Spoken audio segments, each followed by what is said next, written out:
Les amis, nouvelle journée, nouvelle vidéo pour parler un petit peu des avancées et du boulot qu'il y a à faire avant de pouvoir planter. Donc il y a eu quelques victoires et pas mal d'avancées. Alors cette semaine j'ai eu que 4 heures parce que j'ai travaillé sur l'autre projet qu'on fait avec ma femme et on a été pris à plein temps dessus. Et c'est aussi pour ça que cette vidéo sort un petit peu en décalé, elle sort pas le dimanche matin. Parce que là aujourd'hui c'est dimanche matin, enfin, plus le matin c'est plutôt midi. Et donc qu'est-ce que j'ai fait aujourd'hui? Dans la dernière vidéo, j'étais parti sur une demi-victoire, on va dire, sur la partie irrigation, parce que j'avais commencé à travailler là-dessus. Et l'eau n'arrivait pas jusqu'au bout. Pourquoi? Parce que, pour plein de raisons. La première, c'est que j'avais pas fini cette ligne d'irrigation et qu'il y avait une partie de la pression, une grosse partie de la pression qui sortait par là. Donc il n'y avait pas beaucoup de pression ici. Et donc du coup, là je l'ai fini aujourd'hui, ce matin en arrivant, c'est la première chose que j'ai faite. J'ai fini la ligne, alors c'est penché, c'est normal. C'est comme les tubes font 6 mètres, ça se balance, mais quand je vais recouvrir de pierre, je vais les redresser pour qu'ils tiennent vraiment d'aplomb. Alors globalement, je suis plutôt content, donc j'ai toujours utilisé le même système, sauf à la fin, je vais expliquer pourquoi. Mais en gros... je pars à la verticale grâce à un T en 1 pouce 25. Toujours, moi, c'est des tuyaux hydrauliques qui sont... Enfin, ils appellent ça hydraulique. C'est pour l'eau à haute pression parce que c'est extrait d'une bombe à eau. Donc, c'est plus épais. Là, j'avais mis un raccord parce que j'ai changé d'avis sur la solution initiale. Un deuxième T. Ici, un petit morceau de tube. Un coude à 90. Un réducteur. Un tuyau en 3/4. Un adaptateur femelle et un robinet. Et puis après ça fera hop, irrigation vers le fond du terrain. Pareil, juste là, donc j'ai commencé par le bout et je suis venu là. J'ai pas fait gaffe à un truc. Donc, du coup j'ai fait gaffe aux autres que j'ai fait après. C'est que quand j'ai mis le coude, il était celui-là et ils sont pas exactement à plan. Celui-là, il penche un peu quand j'ai fixé le réducteur de diamètre. Et ben, j'ai légèrement penché. Donc du coup, les tuyaux, esthétiquement, ils sont pas au même niveau. C'est pas super joli. Bon, après, c'est pas dramatique. Hein, ça change pas la fonction. Mais ça va se voir. Et au bout, qu'est-ce que j'ai fait au bout? Je suis sorti juste sur un simple. Parce que ici, je vais faire un espèce de potager. Ou pour des petits arbres fruitiers, en tout cas des choses moins gourmandes que ici. Donc du coup, il n'y a pas besoin. Et pour finir ma ligne, j'ai mis un T. Comme ça, je pourrai la prolonger si besoin vers là-bas. Même si là, ça commence à faire une paire de mètres, hein, parce que ça va faire plus de 50 mètres. Et ces bombes à eau, elles peuvent... ces pompes à eau, pardon, parce que ça se dit bomba sumergible en espagnol. Et ça ne se traduit pas bombe, évidemment. Peuvent envoyer de l'eau jusqu'à 100 mètres, je crois, de mémoire, ou 110 mètres. Donc du coup, à partir de 50 mètres, ça doit commencer à faiblir. Et donc par contre, sortie avec un robinet. Alors pourquoi je fais une sortie avec un robinet à chaque fois? C'est parce que j'ai des programmateurs que je vais mettre. Programmateur, il faut juste que je m'assure d'avoir suffisamment de Wi-Fi. Et du coup, je vais mettre un émetteur à l'extérieur de la maison, discret, pour que ça rayonne un petit peu autour de la maison et pour pouvoir gérer tous les programmateurs de la plantation. Donc la première raison, je rappelle, pour laquelle mon système ne marchait pas dans la dernière vidéo, c'est parce que j'avais pas fini derrière moi. Donc il y avait beaucoup de pression qui sortait par là. Et la deuxième raison, c'est que j'avais pas mis des valves à toutes les sorties parce que j'en avais pas. Et du coup, entre-temps, j'en ai commandé. Donc voilà comment ça fonctionne. Donc là, c'est en train de faire une marbre, c'est pas très grave. Un T avec une sortie. Là, je vais rajouter un petit morceau de tuyau avec une valve pour diminuer la pression à cet endroit-là. Là, on voit que même s'il y a une pente, ça fonctionne. Et ça fonctionne uniquement parce que il y a énormément de pression dans le tuyau principal. Même si toute la pression, une grosse partie de la pression est absorbée, il en reste beaucoup. Donc là, paf, il y a de l'eau. Alors, il y a tellement de pression, voilà, que les tuyaux sautent. Donc soit je vais mettre des... Comment ça se dit en français? Ça se dit des colliers de serrage, je crois. Là, on voit l'eau qui va irriguer cet arbre-là. ici, c'est mouillé, on voit des gouttes.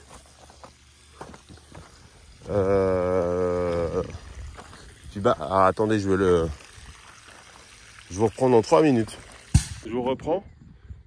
À 30 secondes près, vous auriez eu ma tête bizarre parce que quand j'ai commencé à fixer ce tuyau qui était sorti à cause de la pression, j'ai entendu un énorme boom. Et j'ai eu peur que ce soit la pompe, encore une fois, qui avait éclaté, quoi. Mais je voyais encore de l'eau sortir. Après, je me suis dit dans la tête, c'est bizarre, ça venait de cet endroit-là, là, au fond, ici. Et je me suis dit, ça peut pas être électrique, parce qu'il n'y a rien. Et la pompe, elle est là-bas. Je me suis dit, ça peut pas être la pompe. Je suis allé voir, et en fait, j'avais un tuyau qui avait explosé, qui avait été explosé à cause de la pression. J'avais oublié de mettre de la colle comme un... Voilà.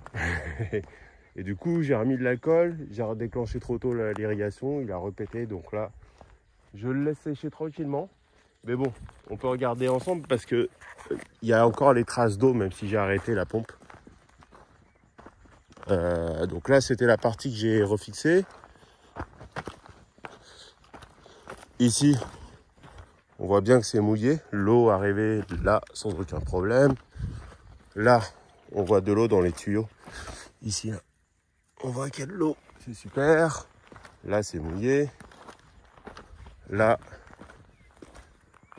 c'est mouillé aussi. Là, bon, ça coulait dans les pierres. Il y a de l'eau dans les tuyaux. Donc ça, c'est bon. Là, c'est pareil. Il y a de l'eau dans les tuyaux. Ici, on voit. Et au fond, on voit une mare d'eau. Donc ça, pas de problème. Donc, là, qu'est-ce que j'ai fait? J'ai complété avec les valves qui manquaient. Hein. J'en ai récupéré d'autres. Ça coûte quoi? À peu près 1 euro la valve, ou je sais pas, on appelle ça un robinet. 1 euro pièce. Et du coup, j'en mets à chaque sortie. Et ça me permet, en jouant sur la pression, de maintenir suffisamment d'eau dans la ligne principale. Et ça fonctionne.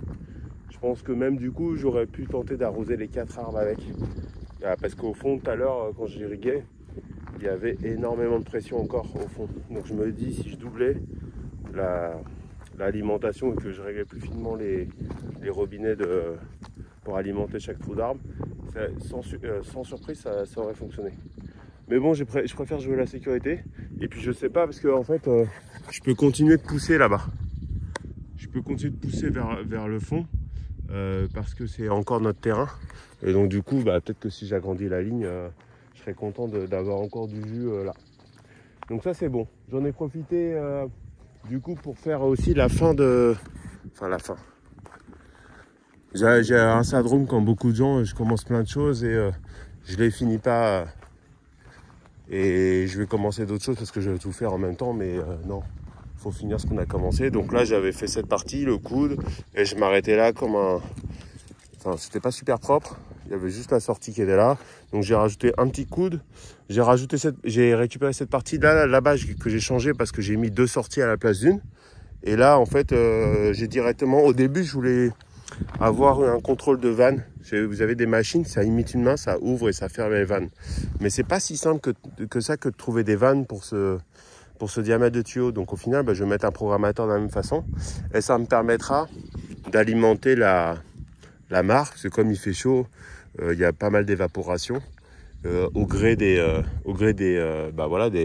variations de niveau. Je vais voir si je mets un capteur de niveau pour recevoir une alerte quand le niveau de la mare, j'estime qu'il est trop bas. Et puis là, il me restera à mettre le tuyau d'évacuation vers le trop-plein qui est là-bas, qui devrait me faire bien plaisir durant la saison des pluies, puisque quand ça pleut, ça tabasse. J'en profite d'être à côté du Keyhole. On va croire que j'ai des actions chez Keyhole Entreprise, mais pas du tout. C'est fantastique. Hein. Le basilic, il continue de pousser. Alors là, je le laisse en fleurs, parce que tout à l'heure, il y avait des abeilles autour. Donc, je me suis dit, c'est pas plus mal. Alors, je vais peut-être en enlever quelques-unes la prochaine fois, mais il est superbe. Il y a cette menthe. Là, il y en a une d'abeille. Je sais pas si on la voit à la caméra. Ouais, on la voit. La petite menthe, là, elle s'étend. Ça fait comme en France, ça risque de devenir invasif. Mais c'est pas gênant à ce niveau-là. Enfin, la lavande. Ça, c'est la lavande. Commence à se développer. Elle végétait. Il y avait que 2 petites brindilles parce que c'était une bouture que j'avais prise de Mexico, la ville de Mexico, que j'avais ramenée ici. Et elle végétait depuis. Ça faisait plusieurs mois. Alors, j'avais toujours des petites feuilles, mais elle poussait pas. Et puis bah là, ça y est, elle s'est mise à pousser. C'est super. Là, les origans sont super. Le romarin, ça c'est le romarin, est splendide. Et le basilic, notre dernier ramené, qui était tout chétif, il était à moitié brûlé, à moitié crevé. Et ben là, ça y est, il a fait ses aises. Il vit pas mal. D'ailleurs, j'ai le... non, c'est pas un poivron ça. Je sais plus ce que c'est. J'avais planté une graine de tournesol ici, mais visiblement, elle a pas percé. Tant pis, bah, j'en planterai une autre. Et mon gingembre qui faisait la gueule, ça y est, il repart. Ça, c'est plutôt pas mal. Là, j'ai ramené... là, j'ai rien fait. Là, il faut que je recouvre avec le vent qu'il y a eu dans la semaine. Je pense que les bâches sont parties. Il faut que je recouvre. Là, j'ai ramené encore des feuilles qui étaient en décomposition. Je vais les recouvrir gentiment. Là, c'est la terre. J'ai ramené encore des sacs de 40 kg. Ça fait bien plaisir à porter. Et sinon, ce matin, en faisant le tour c'est pas un verger, hein, mais des arbres qui sont le long du mur. D'ailleurs, très rapidement, j'ai désherbé parce que ça pousse à une vitesse folle. La semaine dernière, j'avais très peu d'herbe. Et là, il y a des plants quasiment, quoi. Donc je les arrache et je les utilise comme paillage auprès des arbustes. Mais ce que j'ai trouvé formidable, ça, c'est un arbre à goyave. Donc un goyavier, c'est pas très joli comme nom. Et là, on commence à avoir plein de boutons. Enfin, je sais pas si c'est des boutons floraux ou des fruits déjà. Je pense pas que ce soit des fruits. Boutons ici. Je vais essayer de zoomer. On les voit bien. Là. Ici, on en voit. Il y en a 2. Là, il y en a un de plus. Il y en a 3 là-bas. Il y en a 5 là. C'est super. Donc là, ce qu'il faut que je fasse, c'est que je continue de désherber un peu. Surtout si je vais une fois par semaine. Super, ça me fait un super paillage à mettre au pied. Là, j'ai mon manguier. Là, je pense que celui-là, il nous a quittés pour un meilleur monde. Il est parti. Par contre, les 2 autres manguiers sont bien. Celui-là, il pousse fort parce que quand il est arrivé, il était plus petit que celui-là. Et là, il l'a dépassé. Donc ça, c'est plutôt pas mal. Et puis là, il fait des rejetons. Faudra que je regarde comment tailler et tout ça. J'ai vraiment pas le temps. Parce que j'ai pas envie que non plus ça devienne n'importe quoi parce qu'il n'y a pas beaucoup d'espace. Bon là, comme j'ai un peu arrosé et qu'il y a eu un peu d'excès d'eau, hop, il y a des papillons qui font la fête. L'avocatier qui se porte, ça va. Ça, c'est un figuier. Enfin, ouais, c'est ça, il y a 3 figuiers ici. Et celui-là, c'est le plus beau. C'est vraiment le plus beau. Il fait des belles feuilles et ça fait très plaisir. Puis il pousse bien. Celui-là, il a pris quelques centimètres. Celui-là, il a légèrement poussé, mais il commence à faire de belles feuilles. Et celui-là, il a fait des superbes feuilles. Au niveau des pistachiers, eh ben, le mâle, là, il est... il fait sa vie, quoi. Les femelles elles font beaucoup plus de feuilles, de branches avec des feuilles on va dire, qu'elles poussent. Mais c'est bien parti. Comme c'est un arbre endémique dans le Yucatan, ce qui est étonnant, parce que normalement, c'est pas un arbre tropical, le pistachier. Alors, je sais pas quelle variété c'est. J'ai pas réussi à trouver. Il met pas le nom de la variété. Parce qu'en fait, comme c'est un grand pays, il y a effectivement des pistachiers qui produisent la pistache qu'on connaît, qui est vendue sur les marchés dans d'autres régions du Mexique. Dans le Yucatan, je pense que c'est une autre version d'un pistachier. J'espère que c'est un vrai pistachier, pas un faux pistachier. Mais après, oui, c'était des vrais pistachiers qu'on a achetés. Et du coup, je continue mes recherches pour savoir quelle espèce ça pourrait être. Là, c'est un kumquat. Là, c'est un avocat qui est parti d'un semis chez nous. Un semis as. Et on a quoi? Là, c'est une petite variété de... Je crois que ici, c'est un pomelos. Là, c'est un citron. Et là, c'est une autre variété de citron qu'on a acheté à une dame pas très loin dans le village. Donc, il commence à faire des petites pousses. Donc, pareil, hein, ici, on voit, quand j'ai irrigué, c'est bon, ça marche.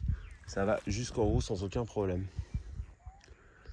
Mais bon, maintenant qu'il y a de l'eau ici, bah, du coup, il y a du boulot en désherbage. Donc voilà, ça c'est le boulot d'une demi-journée.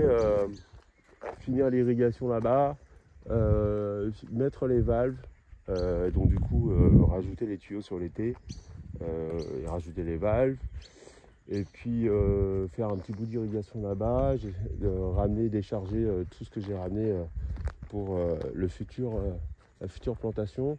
Les prochaines étapes, ça va être de cette fois, on va s'attaquer au trou. Donc je ne sais pas encore comment je vais faire parce que ça va être assez épuisant. Mais je dois d'abord sortir les pierres quand il y en a. Ensuite, je dois remplir le trou de terre. Hein, et évidemment filtrer, enfin mettre de côté les pierres pour les utiliser pour remplir cette tranchée. Voire faire le bord de la route que j'ai pas encore fait.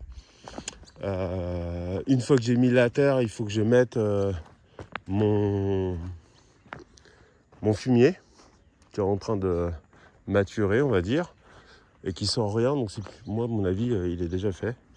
Ensuite il faut que je mette des feuilles et je vais recouvrir d'un ou deux cartons pour que ça marine tranquillement, sagement.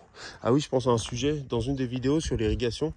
Je parlais de mon coupeur de tuyaux, j'en étais super content et puis bah bam, je l'ai cassé dès la première vraie journée de travail. Pourtant c'est un gros tuyau en acier trempé solide. Et pourquoi je montre ça, c'est qu'il y avait deux solutions pour couper les tuyaux. Il y a les scies comme ça et les coupeurs de tuyaux. Oubliez le coupeur de tuyaux parce que vous faites des petits mouvements comme ça, déjà vous défoncez le pouce et la main là, elle est irritée à mort. Vous achetez une petite scie comme ça, toute simple, avec je crois que c'est 36 dents ou 40 dents. Et ça, même des tuyaux épais comme les miens, ça en vient à bout hyper facilement, sans difficulté. Et là, moi qui ai fait pas mal de sessions là-bas, de coupe et de découpe, et ben j'ai rien, enfin la main, elle n'a pas du tout souffert. Donc si vous êtes amené à faire pas mal de découpes pour l'irrigation, prenez des petits scies comme ça. Vos poignets, votre main vous remerciera. Donc voilà, je disais, sortir les pierres, remplir de terre, dégager les pierres.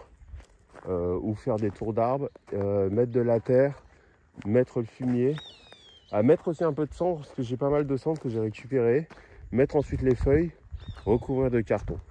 Et tout ça pour chacun des 93 trous. Et ça fait plaisir. Donc voilà, ça c'est la prochaine étape. Donc je vais voir si d'abord j'enlève toutes les pierres et ensuite je mets la terre partout ou si je m'occupe trou par trou. J'en ai aucune idée, il faut que je réfléchisse aux impacts de ça. Donc voilà, plutôt content parce que là je pars sur une victoire.